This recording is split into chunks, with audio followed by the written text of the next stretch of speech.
aquí en Radio del Buen Aire, volvimos de las noticias. Se habrán dado cuenta que está todo maravillosamente bien, 23 grados de temperatura, en cualquier momento se nos cae el cielo. Vamos a aclarar algo muy importante. Ustedes bien saben que Radio del Buen Aire es una emisora que transmite desde San Martín.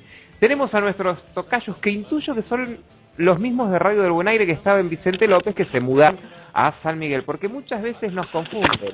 Ellos son una radio de música en inglés y nosotros somos una radio de música en español. Me parece que está Juan Ortega en la otra radio.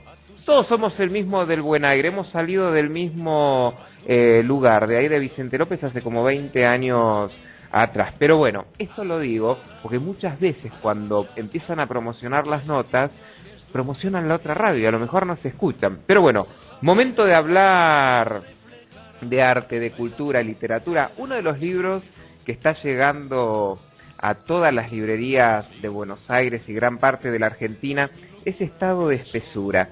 Y tenemos a una talentosa y jovencísima escritora que quiero presentarles, que es Pamela Terlizzi Prina. ¿Qué tal? ¿Cómo estás? Leandro desde este lado.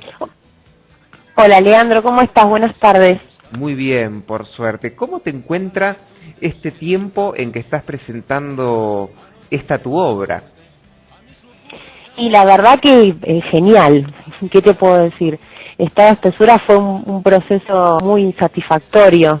Es un libro de poesía, se publicó a fines del año pasado. Y bueno, como pasa con los hijos, viste, después de un tiempito ya los ves empezar a dar los primeros pasos, y siempre es una satisfacción, por supuesto. ¿Cuál fue el disparador para darle forma a Estado de Espesura, y desde qué lugar te tenés que conmover para justamente recorrer un género tan difícil como es la poesía? Mira, soy absolutamente sincera. Cuando empezamos a hablar de Estado de Espesura como libro, yo no tenía pensado publicar. Yo siempre cuento que, por lo menos a mí me ocurre, es difícil soltar la primera obra. Estado de Espesura es el primer libro. Y en mi caso siempre tuve un poco de duda si era el momento o no, y si la obra estaba a la altura o no de ser publicada. Probablemente son los temores de escritor Nobel, pero bueno, en el momento que se dio esta oportunidad, que fue con la editorial Ruinas Circulares, se dio en el ámbito de un concurso. En realidad yo concursé durante 2 años seguidos en esta editorial, los 2 años había sido premiada, y Patricia Vence Castilla, que es su editora, bueno, me ofrece publicar, me dice, fíjate, arma el material, pulilo. Y ahí comenzó un proceso digamos, de convivencia con los poemas, que hasta ese momento habían sido más que nada la necesidad de decir algo, de plasmarlo, de buscarle el modo, de transitar el método, y después encontrarse con el desafío de que eso se convierta en una obra, y descubrir que hay un correlato y que hay un hilo conductor, y que realmente había un libro detrás de todos esos poemas y de todas esas necesidades que hubo oportunamente de decir algo. Así que bueno, después de la inspiración viene el trabajo, como digo yo. Después de que terminas de escribir, ahí empezás a trabajar. También intuyo que debe ser difícil en esta obra que vos realizás el dejar afuera, justamente por este correlato que buscás, distintos poemas que has hecho, y siempre también tener en cuenta que en el momento que publicás estás abierta a la mirada y al prejuzgamiento. Exactamente. El primer gran desafío creo que es la elección del material. Encontrar, como decía previamente, esto de que el material tenga algún hilo conductor, alguna unidad, alguna propuesta en particular, para que sean dignos de conformar una obra, y después exponerse, como decís. Es el momento donde ya la obra deja de ser solamente para vos y deja de ser un mimo o un método de canalización para que pase a estar frente a la mirada de quien te quiera leer. Y ahí empieza, bueno, el problema de a quién le llega tu escritura o no. Y la exposición es un momento un momento extraño, porque sobre todo la literatura es una actividad bastante solitaria. Creo que es diferente a quizás algunas otras ramas del arte. Probablemente en la música, en el teatro, uno puede como soportar este peso con el compañero de banda, con el compañero de elenco, pero bueno, la escritura, quizás como la pintura, es mucho más solitario, entonces todo pesa sobre uno. Y sobre todo en este libro, que tiene mucho de mí. El libro tiene tres secciones, y la segunda sección yo la asumo absolutamente autobiográfica. Habla mucho de mí, de mi infancia, de mis frustraciones, de mis miedos, y eso también genera un grado de exposición importante. ¿Y cómo manejás el tema del narcisismo propio del artista, en tu caso, sobre todo cuando la mirada del otro puede ser de modo positivo como también Mira, crítica? yo sabes que creo que el ego es un motor, es un gran caudal de energía, siempre que no se pase, como bien decís vos, al narcisismo. A ver, la primer lucha con el narcisismo está en el momento de publicar. Como te decía, yo tenía mis temores al momento de publicar. Mi primer pregunta era si mi obra estaba madura para eso. Sobre todo en poesía, que en la poesía es tan visceral. El tema de libertad en la estructura propone, viste, digamos, una exposición quizás un poco mayor que la narrativa. La narrativa siempre puede estar disfrazada de ficción. Que bueno, la poesía, si bien hay poetas que no hablan de sí mismos, también, viste, se genera una exposición mayor. Pero, no sé, yo creo que el narcisismo, deberíamos luchar contra el narcisismo todos los artistas, no solo los escritores.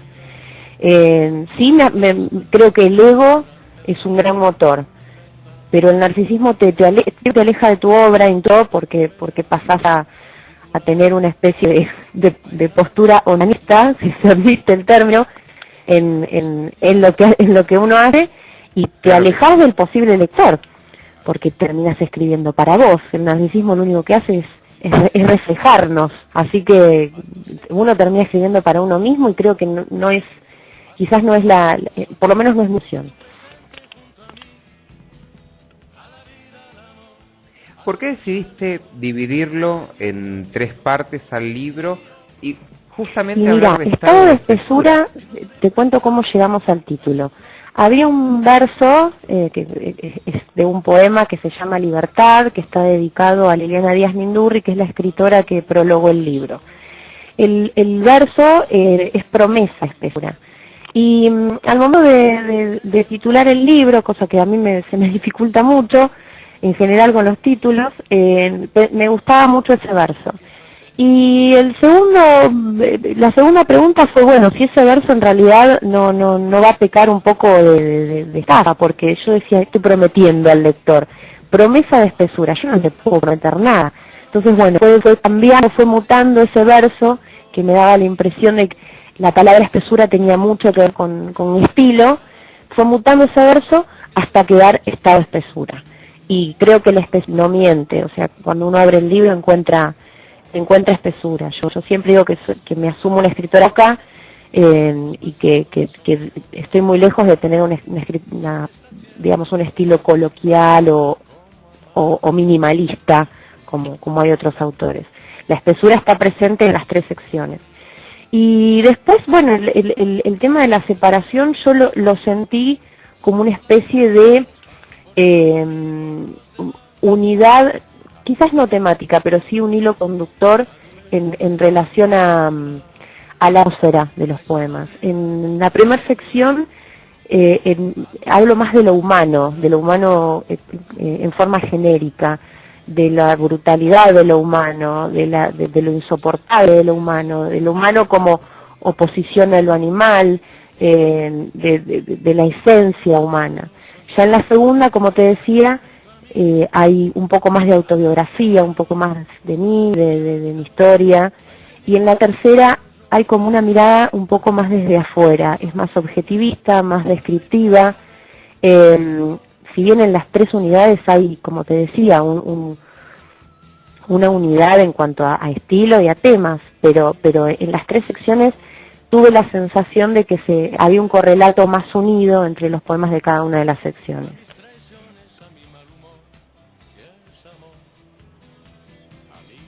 Pensaba en esto que decías, y hay un poema que hace referencia a los dedos, donde los dedos que crujen en silencio en realidad deben o debieran y el decir. Silencio, sí. El silencio me parece que a veces dice más que sin las silencio palabras. no hay palabras.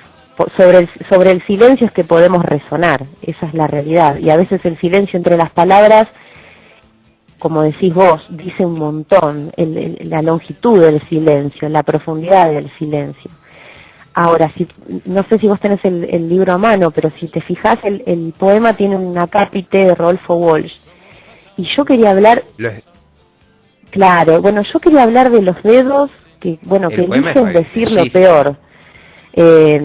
A ver, no quiero decir que el poema habla directamente de la prensa, pero un poco de la responsabilidad de quien tiene la voz para contar, de quien cuenta la historia. Y a veces los dedos estos que crujen y que están frente a una máquina de escribir o una voz que está frente a un grabador o lo que fuere, muchas veces está esta elección de decir lo peor, de regodearse con lo peor, cuando me parece que a veces decir, sentenciar, también puede ser sanador, y de eso es de lo que habla un poco el poema. Pero sí, sin lugar a dudas, el silencio tiene una importancia trágica, te diría, sobre el sonido, sobre las palabras y sobre...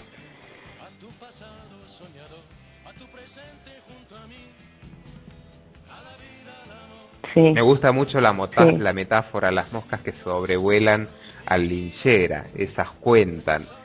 Hay un modo de decir, una narrativa, una lectura que se hace sobre la retórica que utilizás, sobre tu discurso, donde evidentemente hay una clara coherencia lingüística de lo que querés transmitir, y eso te va a dar una identidad. ¿Cómo surgen cada uno de estos poemas?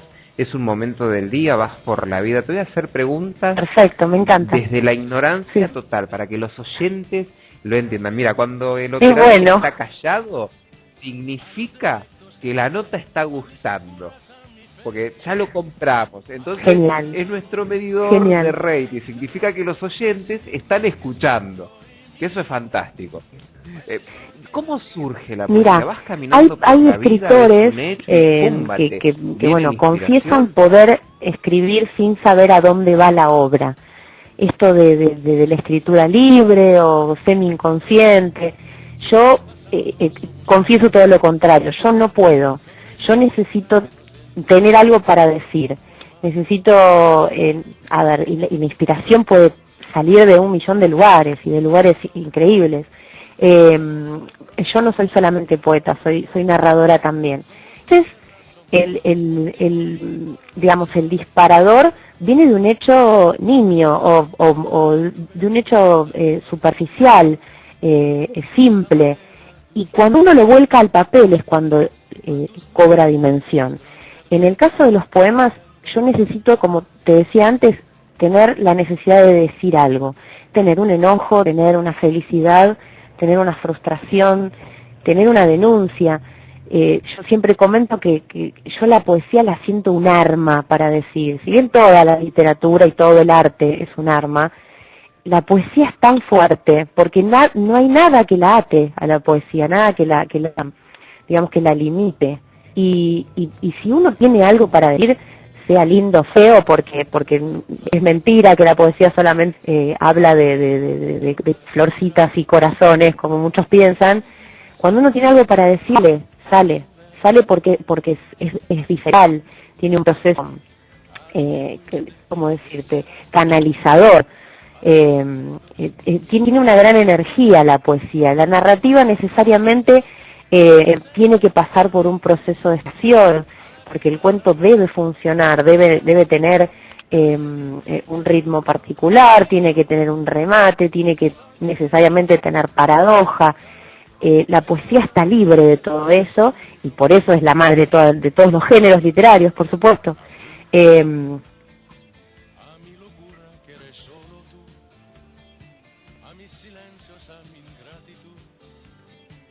Tal cual.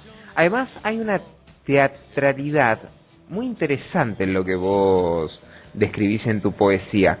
Son poesías que bien podrían ser sacadas del libro y llevadas a otros ámbitos como el teatral. Hay una cuestión tangible. Yo creo que sí, porque de lo que vos estás yo a ver, además de entenderte, a mí me alegra tu observación, no sé si claro, porque yo, a ver, no intento tener una poesía declamativa, pero sí que llame a cosas certeras, o sea, que en algún momento, si alguien se detiene en un verso o en el poema completo, lo llame a reflexionar sobre algo.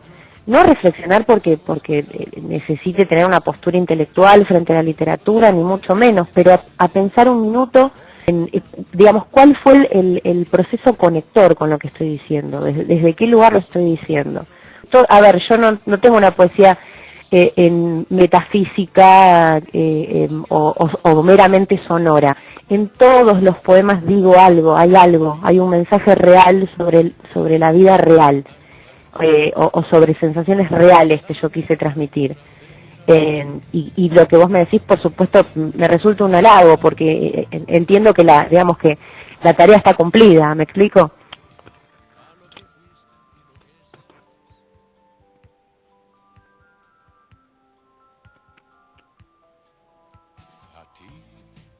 Tal cual, es muy gestual.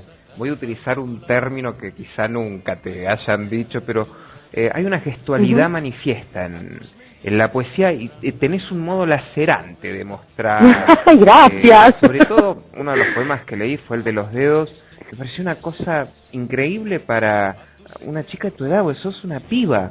En serio te lo digo. Y es muy fácil de Tal cual. Quiero a todos los oyentes que se acerquen a las librerías, porque si ustedes lo piden, de ese modo logramos que el editorial imprima más y que la obra trascienda, claro. Y además sé que tenés un blogspot que es pamelacterliciprina.blogspot.com.ar, donde pueden leer algunos poemitas, enterarse un poco de toda la actividad. Hay nervios porque siempre está la pregunta, ¿vendrá gente, no vendrá? ¿Gustará la propuesta? La presentación estará a la altura de todas las personas que se van sumando, porque en una presentación, a ver, no es solo el escritor y su obra, es el momento donde hay otros locos lindos, por decirlo de alguna manera, que se suman a tu nave, que se suben y dan una mano. A ver, por ejemplo, en el caso de 12 dientes, que es el libro que presento el mes que viene, yo me encontré con la fotógrafa fascinada con la obra y haciendo una producción enorme para lograr el arte de tapa. Después de eso, bueno, está Agustina Bastarrí, que es la escritora que hizo el prólogo, que también se tiene que adentrar en ponerlo para poder prologar. Después el escritor que comentó, que hizo la contratapa, lo mismo, o sea, hay más personas que se involucran con tu obra, y por lo menos a mí lo que me ocurre es esto de estar a la altura de todos los que sumando y toda la gente que va a verte, porque no es sencillo convocar gente. Por lo menos uno siente la necesidad de que la convocatoria no sea vana, que no quede solamente en una cuestión narcisista, como decíamos al principio, que sea convocar gente con un fin y no defraudar. ¿Se entiende lo que quiero decir?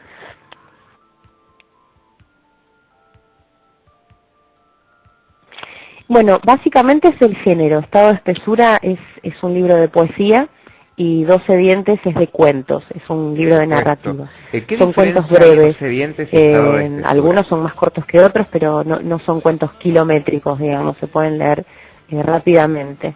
Son 12 dientes porque son 12 cuentos, y un poco el nombre sale de la idea de que son cuentos que muerden. Cuando vos hablabas de la gestualidad o de lo lacerante de la poesía, de estado de espesura, yo creo que exactamente lo mismo está representado en los cuentos. En esta oportunidad, obviamente, como te decía antes, con una estructura y con una intención de no solamente de narrar, sino de presentar una paradoja, ¿no? Porque más allá de todo eso, ese es el objetivo del cuento.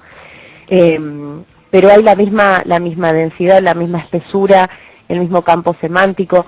De hecho, La mudanza, que es un poema de estado de espesura que está en la segunda sección, tiene exacto correlato con un cuento de 12 dientes que también se llama La mudanza. Los dos están basados en el mismo hecho. Y por supuesto el estilo se mantiene y se puede encontrar el mismo tipo de escritura.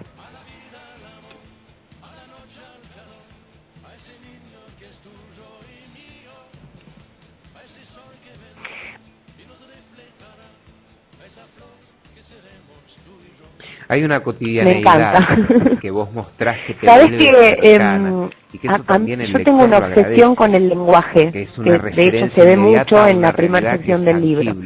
Eso es lo que quería decir. Porque si bien a mí me apasiona el lenguaje, yo siento que a veces nos estafa y que a veces uno no puede decir todo lo que quisiera con el lenguaje. Hay un ensayo recientemente de Liliana Díaz Mindurri que se llama La maldición de la literatura. El ensayo, es magistral, es magistral. Y ella trata el tema justamente de la brutalidad, de lo indecible la tuvimos en la del radio lenguaje. hace poco. Y cuando vos decís esto de la cotidianeidad y de lo que duele, muchas veces lo mismo que duele es el lenguaje. Es esto hay un poema en estado de espesura que habla de el momento en que uno ve que las luces de los faroles se esponjan. Esto de que la luz como que se agranda en la madrugada, que es un efecto que seguramente produce en nuestra vista, por un estímulo determinado. Y a veces a uno le faltan las palabras para describir esa sensación, lo que produce esa sensación, ese agujero que produce esa sensación, que puede ser en otra persona. Me explico, yo utilizo el tema de las luces como otro puede utilizar cualquier otra cosa, y a veces nos quedan cortas las palabras, y esa imposibilidad, digamos, ese dolor en la limitación es un motor inagotable para escribir. Uno no puede dejar de intentar dar con la palabra o con el verso o con el párrafo exacto para poder decir lo que uno quiere decir.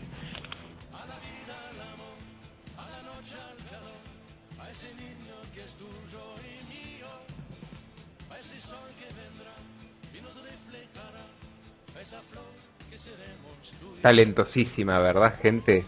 Hoy lo sorprendí. Generalmente a esta hora tenemos actores, cantantes, grupos de rock. Qué bueno también saber que hay un espacio en Del Buen Aire para la literatura. No, Leandro, por favor, gracias a vos. Ustedes lo mismo que cualquier otra rama del arte. Cuando hay talento, el talento trasciende al parlante. Muchísimas gracias. Sí, Clara, Nati y Carolina, sí. Su tiempo.